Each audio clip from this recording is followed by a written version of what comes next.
Ito po, isa sa mga masugid na taga-suporta netong si Pastor Kibuloy. Ang sabi niya dito, Meta, referring to Facebook, tell us what's wrong with being spiritual and blessed. Okay? What's wrong with being kind and patriot, who vigorously supports and defends the country's interests? Wow. Country's interests, huh?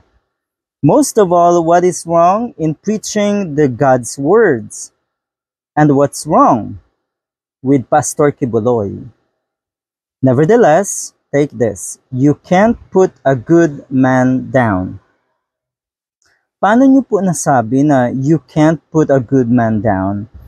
Tignan niyo naman, lahat ng kanyang social media accounts ay taken down na po. Malaking bagay sa ngayon ang social media accounts sa mga katulad netong si Kibuloy. Malaking bagay ang platform, social media platform. Alam niyo naman, 'di ba? Siguro kaya nga po kayo nagngangangal dahil sa ginawang ito ng Facebook. Nauna dyan, syempre, nauna na dyan ang YouTube at ang TikTok. Abay ngayon po ang Facebook at ang Instagram ay gumawa na rin ng aksyon.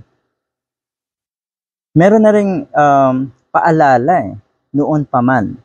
Meron na ring notice ang Facebook sa mga accounts nga ni Kibuloy sa Meta o sa Facebook nga. Noon pa man, so alam na nila na mangyayari to. Ulitin ko sabi niya, you can't put a good man down. Pero yun nga, taken down lahat. At sabi ng mga netizens, ito ay isang paraan para magpalaganap. Ito yung pinakamabisang paraan nila ngayon para kung naipalaganap nga yung preaching of the words or God's words. Yun daw Pero, ito nabasa rin lang natin, ito rin ang paraan para daw makahagilap ng abuloy nga. Ito si Pastor Kibuloy. Kaya naman pala.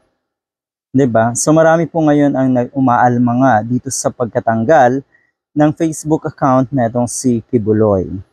At yan po ay nakita na rin ng mga netizens na talagang darating sa puntong ito.